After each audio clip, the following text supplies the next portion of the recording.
Bon, ben salut les amis. On est en pleine nuit. Là, je suis dans le chemin. Hein, c'est ma maison qu'on voit en arrière. Regardez la lune. Je vais essayer de trouver... Allez, là, j'entends les rainettes crucifères qui chantent. J'entends surtout les rainettes crucifères, mais un peu aussi de grenouilles des bois. Fait qu'on va essayer d'aller faire des images, des photos.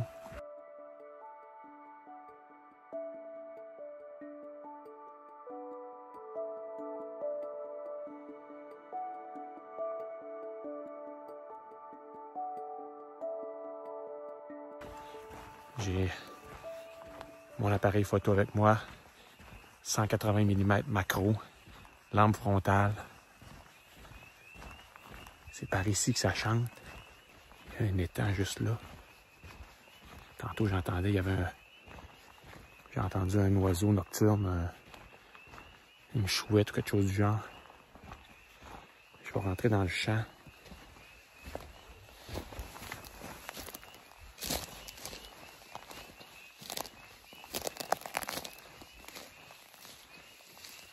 Je sais pas où ils sont.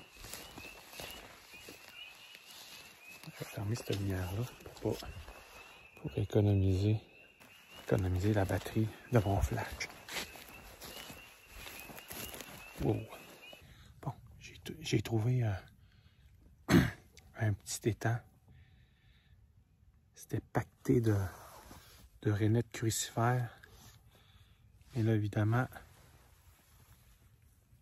dès que je me suis approché, ça a cessé de chanter. Alors là, on va attendre. Normalement, les rainettes crucifères, ils ont tendance à s'accrocher dans les branches. Et je vais attendre un peu pour voir si on va les voir réapparaître. Si c'est le cas, je vais essayer de vous les filmer avec mon cellulaire, tout en prenant des photos. On touche du bois. Bon, ben, c'est une bonne place. J'ai déjà trouvé des œufs. Ah, là, on a des... Ça, c'est des œufs de grenouilles des bois. Alors, elles sont tout autour de ce petit étang-là. Les rainettes crucifères, d'habitude, ça se pourrait bien qu'elles s'accrochent comme ça dans les branches pour chanter, pour que la voix porte plus loin. L'eau est encore froide, donc... il y a un autre amas d'œufs, là. Encore une fois, de grenouilles des bois. J'ai pas vu rien. C'est encore froid, donc ils ont arrêté de chanter, puis ça leur prend... Oh! Ils sont encore très, très, très farouches. Là, j'en vois une petite rainette crucifère est dans l'eau.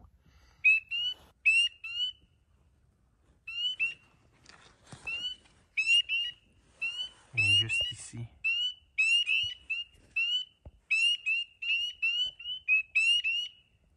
Avec le cellulaire, c'est pas évident. Elle chante pas encore. Mais dès que je bouge un peu, il arrête de chanter. Ça reste, hein? Quel chant magnifique! Puis là, à l'arrière, chante. Il y a une chouette rayée.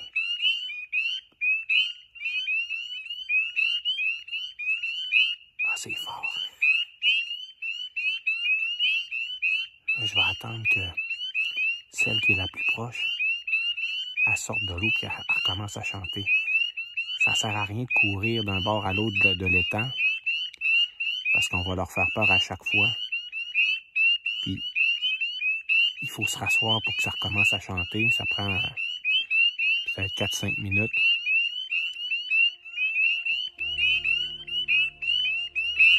C'est tout petit. Là, j'en voudrais une sur une branche.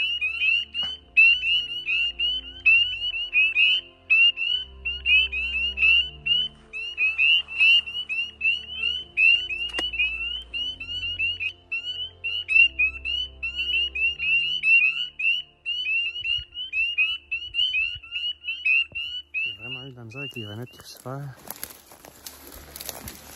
Dès que je bouge, ils arrêtent de chanter. Là, j'entends au loin les grenouilles des bois. On va essayer de... Oh, là, il y a de l'arbuste ici. On va essayer d'aller photographier les grenouilles des bois. D'habitude, c'est moins heureux.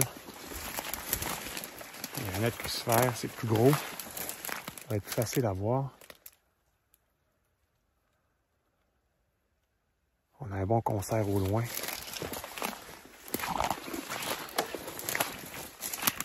Bon, ici, ça marche mieux. On se rapproche aussi de la chouette rayée. Là aussi, les grenouilles des bois chantent juste la nuit. Longueuil, tout ça, tu sais, ça. J'étais à ma maison dans le fond du bois, là. Longueuil, ça chante dans la journée. Là, ici,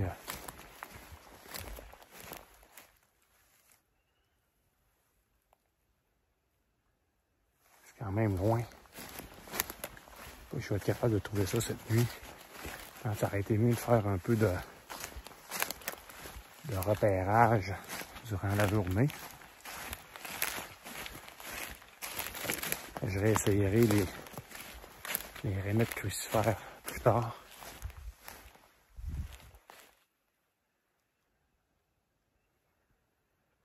Regardez, c'est la lune. C'est quand même pas plate, là.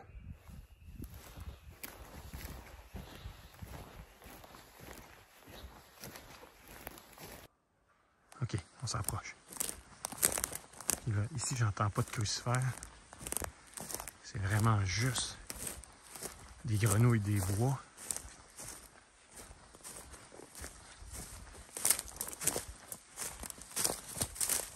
On va rentrer dans le bois.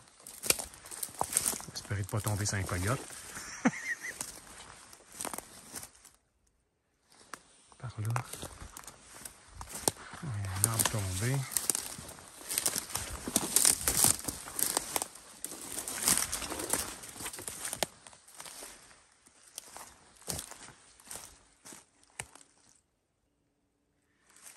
C'est loin.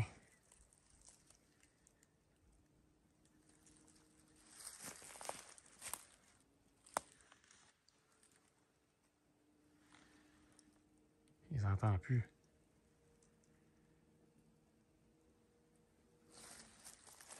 Caroline. Ça, c'est vraiment l'exemple à ne pas faire. J'ai commencé à essayer de trouver ça dans... Une fois que la noirceur s'est installée, sans avoir fait de repérage au préalable dans le jour. Donc là, je ne sais pas en tout ce que je m'en vais. Là, ça chante plus. Je vais aller réessayer les crucifères. Les crucifères, au moins, j'en ai vu quelques-unes. Là, il est 23 heures peut-être.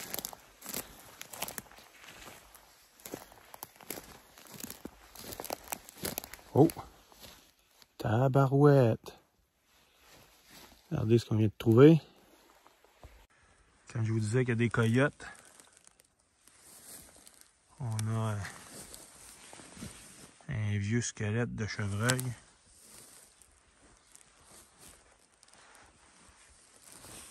Bon, on essaye d'aller faire les crucifères.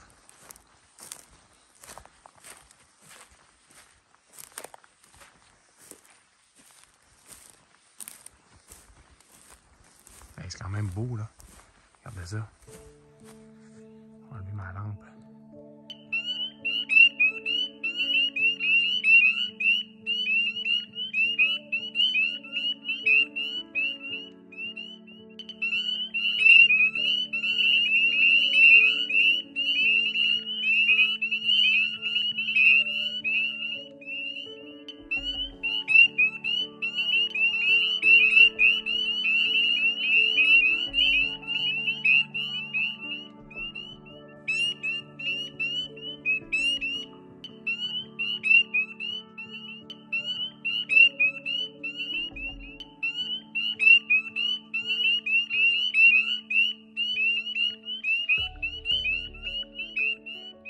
Ouais, bien voilà, c'était la petite sortie de nuit. Là, on est le lendemain matin parce que j'ai pas bouclé la boucle à 1 h du matin.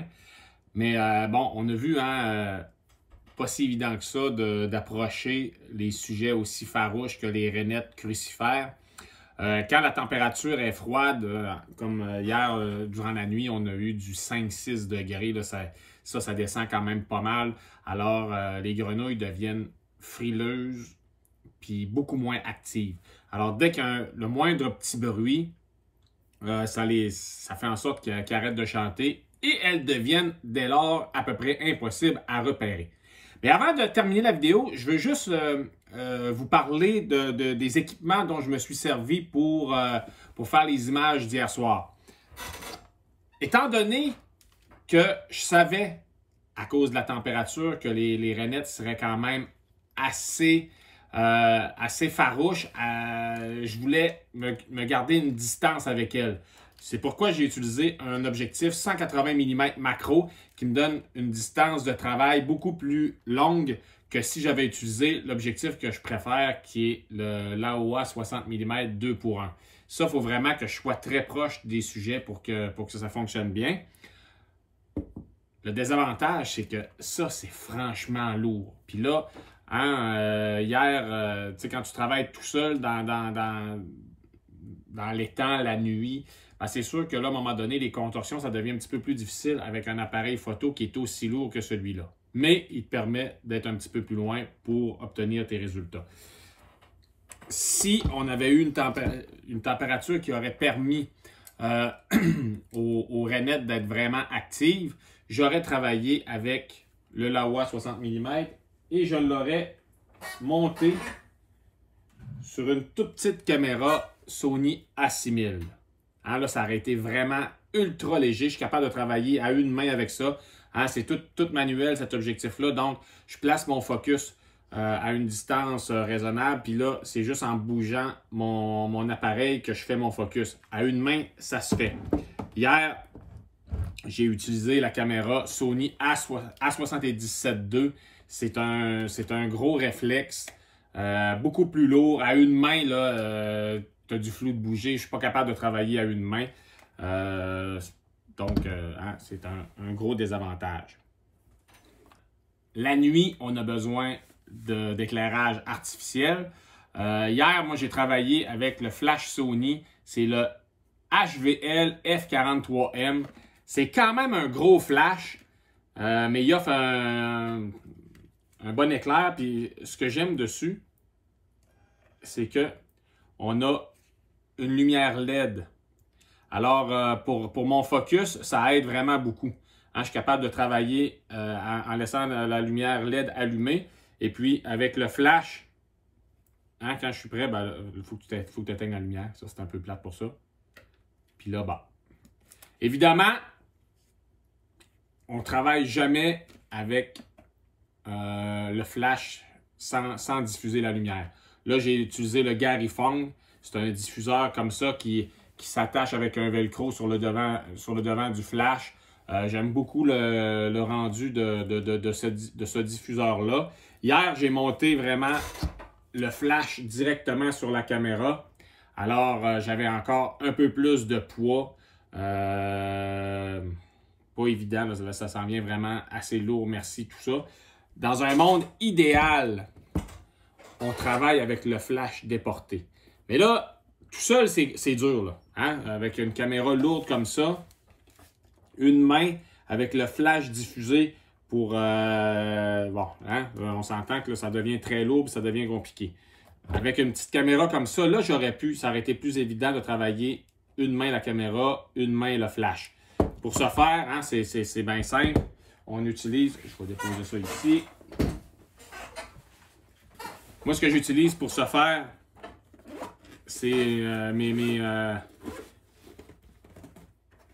mon émetteur, mon récepteur que j'utilise, receiver, hein, c'est tout en anglais. Hein, c'est ce que j'utilise pour mon piégeage photographique. Donc, tu installes ça sur ta caméra, hein, ici comme ça. Tu installes ça en dessous du flash. comme ceci. Et là, quand tu déclenches ta caméra, le flash à distance va déclencher. L'idéal, c'est d'être deux. Hein? L'autre personne va se charger du flash, mais moi, c'est assez rare, merci, que j'ai réussi à me trouver des amis pour courir les grenouilles à 2 h du matin. Alors, je suis tout le temps tout seul. Bon, une façon de faire, ça pourrait être de mettre le flash sur trépied. Mais hier, étant donné que les grenouilles étaient vraiment ultra farouches, là, je savais que les résultats que ça me donnerait, si c'était trop compliqué mon affaire, là, je savais que j'avais pas beaucoup de chance d'avoir de grands résultats hier. C'est pour ça que j'y étais avec la simplicité. Alors voilà, ça vous donne une idée de l'équipement qu'on peut utiliser là, pour réaliser des photos de grenouilles la nuit. Je vous annonce qu'à partir de maintenant, je vais travailler aussi avec la plateforme Patreon pour aller chercher des sous. Si vous voulez avoir des vidéos, si vous voulez voir mes vidéos sans publicité, ça va être sur cette plateforme-là que ça va se trouver. Si vous voulez avoir, là, il va y avoir de la formation, tout ça va se retrouver sur cette plateforme-là. Alors, je vous invite à aller faire un tour puis à souscrire. Moi, ça me soutient, ça me permet de développer mon travail. Puis vous, ben, ça vous donne des avantages non négligeables. Sur ce, mes chers amis, je vous dis à la prochaine.